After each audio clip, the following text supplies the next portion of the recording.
Have you ever felt an inexplicable comfort in solitude? Do you often find yourself preferring your own company over others? As we dive into the depths of these questions, it's essential to understand that being a loner isn't a negative trait, as often misconstrued.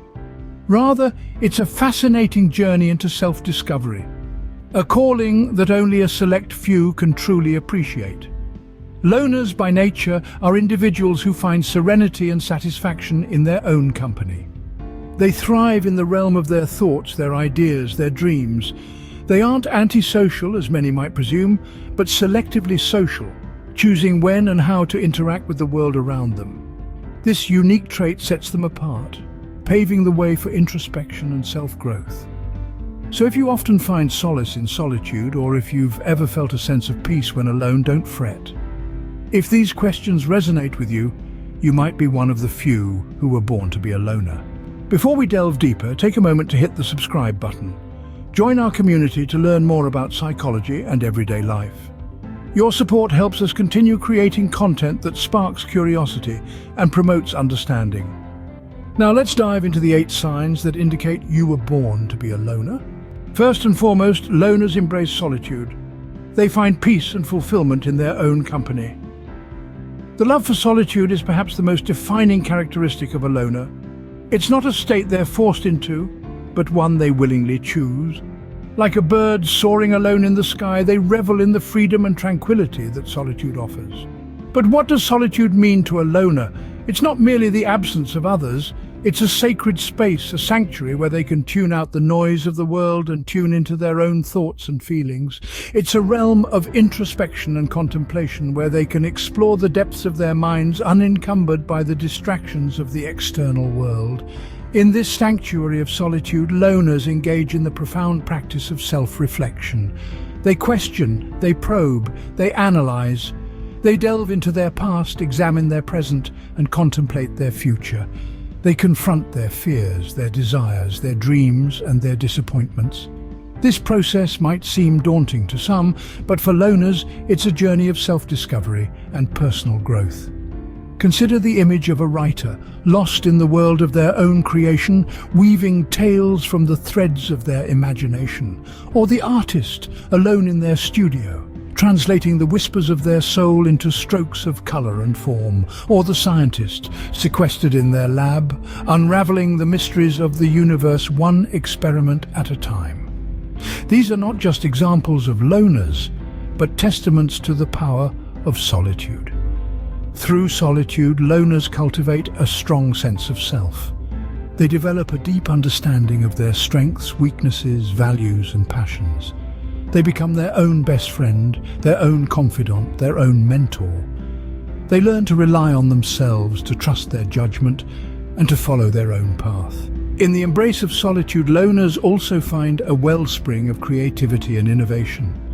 They discover fresh perspectives, generate original ideas, and devise unique solutions. They break free from the confines of conventional thinking and venture into the uncharted territories of the mind. Solitude for loners is not loneliness, but a sanctuary of self-discovery. They don't just survive in solitude, they thrive. They don't just exist in solitude, they come alive. They don't just endure solitude, they celebrate it. And in this celebration they discover not only who they are, but also who they can become. Secondly, loners live in a world of ideas. They're often deep thinkers and have a rich internal life. Indeed, the mind of a loner is a vast, unexplored universe, teeming with thoughts, ideas, and insights that are as varied as they are profound. It's not that loners are against socializing or engaging with others. It's just that they find a different kind of fulfillment and satisfaction when they dive deep into the sea of their own thoughts. Their world is not one of noise and clamour, but rather it is one of tranquility and introspective reflection. Take, for example, the solitary writer, whose creativity springs from the well of their own imagination. They weave tales and create worlds with the stroke of a pen, their thoughts flowing freely onto the page. They don't need the hustle and bustle of a crowded room to fuel their creativity. Instead, they find inspiration within their own thoughts, their ideas acting as the spark that kindles their creative flame. Or consider the lone scientist whose problem-solving abilities are honed by countless hours of solitary contemplation. Where others see roadblocks, they see opportunities for innovation. Their unique perspective allows them to approach problems from angles that others may not even consider. Their ideas, born out of solitude, often lead to breakthroughs that can change the world. Loners are not simply individuals who prefer their own company. They are explorers, navigating the vast landscape of their own minds. They are inventors, creating solutions from the raw materials of their thoughts and ideas. They are artists, painting vivid pictures with the colors of their imagination. So the next time you see someone sitting alone, engrossed in their own thoughts, don't pity them. Instead, recognize the value of their solitude. Understand that their silence is not a sign of loneliness, but a testament to their rich internal life. Living in a world of ideas, loners often come up with solutions that others can't even imagine. Thirdly, loners value independence and self-sufficiency. They enjoy the freedom and autonomy that come with being alone. This isn't about shunning society or living off the grid, but about embracing the power of self-reliance. It's about finding comfort in one's company and using that solitude to fuel growth and personal development. Imagine the strength that comes from being able to navigate life's challenges without constantly seeking the approval or assistance of others. Loners understand this strength. They cultivate it, nurture it, and use it as a tool for their own empowerment. They are the captains of their own ships, steering their lives in the direction they choose, unswayed by the currents of societal expectations. Take, for example, the loner who chooses to spend their Saturday night at home, reading a book or working on a personal project. They do so not out of fear of social interaction, but from a place of independence, knowing they can enjoy their own company and use their time as they see fit.